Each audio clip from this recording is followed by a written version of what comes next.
In the spring of 2020, something extraordinary was taking shape at the corner of Brookhurst and Ellis in Fountain Valley. Giant cranes lifting tanks and equipment never seen before. This unassuming Arco gas station was about to become the world's largest hydrogen fuel station, although you might not even notice driving by. But now, for the first time, zero emission is as easy as gasoline.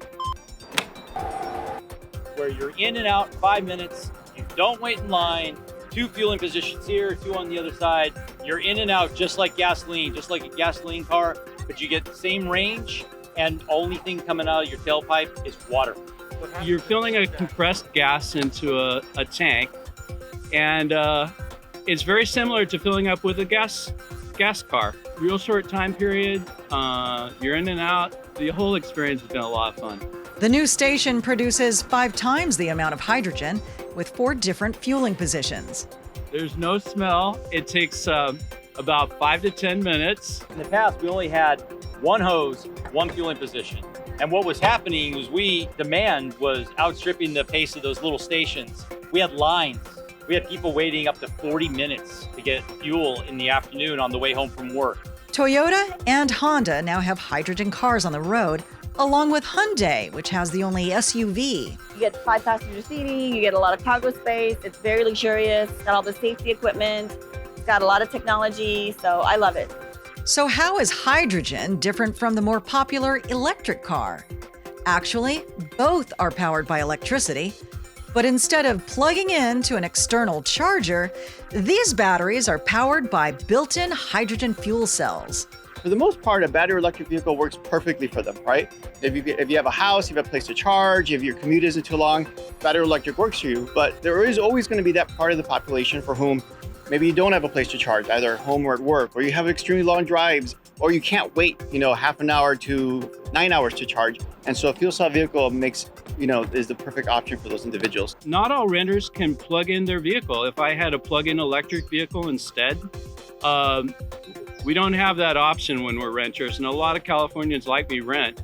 It is easy to do a fill. I don't have to charge it overnight. I did have experience with an electric vehicle in the past where I didn't have enough power, and I had an emergency, and I had a lot of stress trying to get there and back. While customers seem to love the convenience and performance, car makers say sales are slow. There just aren't enough stations. Only a few dozen located primarily in Orange County, LA, and the Bay Area. There are a couple of stations in Sacramento, and there's 1 station in San Diego. But as that network grows, then our base for where we can sell the vehicle increases as well. First Element Fuel is the largest developer with their True Zero network of stations. And while the pressure is on to expand, I spend my days and nights working on driving that price down.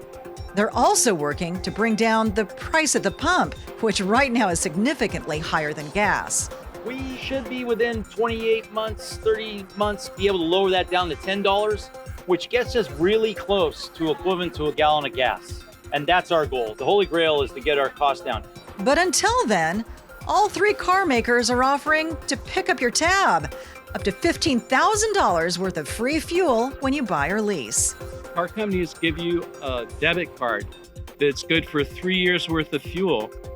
So, and it depends on the brand, but that's like well over $10,000 worth of fuel. It comes with the car. It's not surprising that the hydrogen movement is starting here in the Golden State. California has led the way for clean air vehicles. In the late 60s, it was then Governor Ronald Reagan who created the California Air Resources Board that set many of today's standards in place. We've done a great job. They fixed the gasoline, they put catalytic conversion. All of that is because it's California. Don't think it happened anywhere else in the world. It happened because of California. The car companies were forced to do it because California had these regulations. It was too expensive to have a California car and a 49-state car. So today we have cleaner air in California because of those regulations, but we can still do more. Car makers will continue to roll out new technology as long as they have the help of innovators like First Element Fuel to make buying these cars affordable and convenient. And the more means a battery electric car or a fuel cell electric car that uses hydrogen. This is the way we clean our air.